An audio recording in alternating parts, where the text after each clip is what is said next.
जख्मी है तेरा लम्हा लम्हा फरियादी है। बोल जुबान अब खोल बोलने की तुझको आजादी है। भारत माता की। आज बहुत हर्ष का विषय है कि हमारे नगर बिजनौर में स्वामी विवेकानंद जयंती बड़े हर्ष उल्लास के साथ मनाई जा रही है। अभी स्टेडियम में एक अपने सांसद महोदय जी के द्वारा एक खेल स्पर्धा का भी शुभारंभ किया गया और अब ये मौसम भैया के द्वारा आज ये बड़ा कार्यक्रम ये आयोजित किया गया है। तो जब व्यक्ति बुजुर्ग होने लगता है तो वो जैसे एक किसान अपनी लहलहाती फसल को देख के खुश होता है, तो वो जब युवा पीढ़ी अच्छा काम करती है तो प्रौढ़ व्यक्ति को उससे प्रसन्नता मिलती है। मुझे आज बहुत प्रसन्नता हुई जब मैंने इन दो युवाओं को जो इस बिजनौर के नगर और लोकसभा के जो भाग्य विधाता हैं उन्हें एक साथ सभी कार्यक्रमों में देखा तो मुझे बहुत अच्छा लगा। स्वामी विवेकानंद की यही कल्पना थी। वो कहते थे कि इस देश के युवा शेर की तरह इस देश की जितनी समस्याएं हैं उन पर टूट पड़ेंगे और इनका समाधान करेंगे। ऐसे ही आज इन दोनों युवाओं को मुझे देखकर लगा कि जो इस समस्या इस क्षेत्र की वो सब ये सिंह के समान उन पर टूट पड़ेंगे और उन्हें दूर कर देंगे। जब मैं आया तो मुझे लगा यहाँ महिलाएं ज्यादा है और युवा दिवस है, लेकिन बाद में जब अंशुलार्य और ये अपने योगी ये सब अपनी युवाओं की टीम आई और बहुत सारे युवा जो आज यहाँ उपस्थित हैं, तो मुझे लगा कि वास्तव में हम युवा दिवस के इस थीम को हम समझ पाए हैं।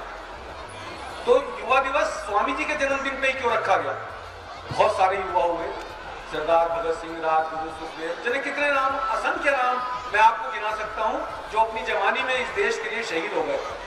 लेकिन वो सब युवा भी इस चिर युवा विवेकानंद से प्रेरणा लेकर ही इस देश को आजाद कराने के लिए इस लाइन में आए। एक समय हमारे देश की वो स्थिति थी कि हमारा नौजवान ये मानने लगा था कि अंग्रेज हमसे सुपीरियर हैं, हम इनका मुकाबला कर ही नहीं सकते। ऐसे में उनके गुरु रामकृष्ण परमहंस जी ने उन्हें प्रेरणा दी कि वो विदेश गए और जो विदेश वाले हमारी संस्कृति को पिछड़ा समझ के और हमारे यहाँ दूसरे धर्म के प्रचारक भेजना चाहते थे, उस पर जब उन्होंने वहां से अमेरिका में जाके उद्घोष करा कि मैं उस देश का रहने वाला हूं जो सन्यासियों की सबसे प्राचीन परंपरा है और जिस प्रकार से विभिन्न नदियां विभिन्न टेढ़े मेढ़े मार्गों से होके अंत में समुद्र में पहुंचती हैं, उसी प्रकार कोई किसी भी मार्ग से मेरी ओर आता है तो वो मुझे प्राप्त करता है। ये उन्होंने जो सामाजिक सद्भाव और समरसता का जो भाषण उन्होंने वहां शिकागो में दिया, उसके बाद जब उनको जय जयकार हुई भारतीय संस्कृति की, तो हमारे देश के युवाओं ने समझा कि हाँ, हम इन अंग्रेजों का मुकाबला कर सकते हैं और इस स्वतंत्रता संग्राम आगे बढ़ा। 1903 में उनके देहांत के बाद पहला कार्यक्रम जो अंग्रेजों ने करा इस देश को बांटने का, वो करा बंग भंग 1905 में। लेकिन स्वामी विवेकानंद के विचार उस समय बिल्कुल प्रासंगिक थे और देश से नारा उठा वंदे मातरम, और उस वंदे मातरम घोष ने आज तक हमारा मार्गदर्शन वो कर रहा है। स्वामी जी कहते थे कि मेरे इस देश के युवाओं की जो मांसपेशियां हैं वो लोहे की होनी चाहिए और जो उनकी स्नायु है वो इस्पात की होनी चाहिए, तभी उसमें वज्र के समान जो मन है वो उसमें निवास कर सकता है।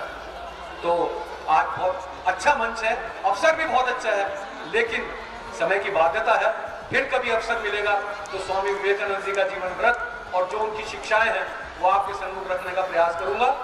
स्वामी विवेकानंद जी की 150वीं जयंती जब हमने इस जिले में मनाई थी तो सौभाग्य से मैं उस समय उसका जिला संयोजक था और स्वामी जी को बाल्यकाल से पढ़ता रहा, और उस समय जब दोबारा मैंने उन्हें पढ़ा तो मुझे लगा कि हर युवा को, हर व्यक्ति को अगर इस देश को समझना, इस देश की संस्कृति को जानना है तो स्वामी विवेकानंद को पढ़ना होगा। उन्होंने कहा था कि धर्म ही देश का प्राण है। ये जो भारत है इसके प्राण इस धर्म में बसते हैं और अगर एक व्यक्ति धर्म बदलता है तो भारत का एक दुश्मन खड़ा हो जाता है। तो राष्ट्रभक्ति की प्रेरणा देने के लिए आज का दिन ये मौसम भैया ने चुना। मैं उनका एक बार पुनः आभार व्यक्त करता हूं और इन्हीं शब्दों के साथ अपनी वाणी को विराम देता हूं। भारत माता की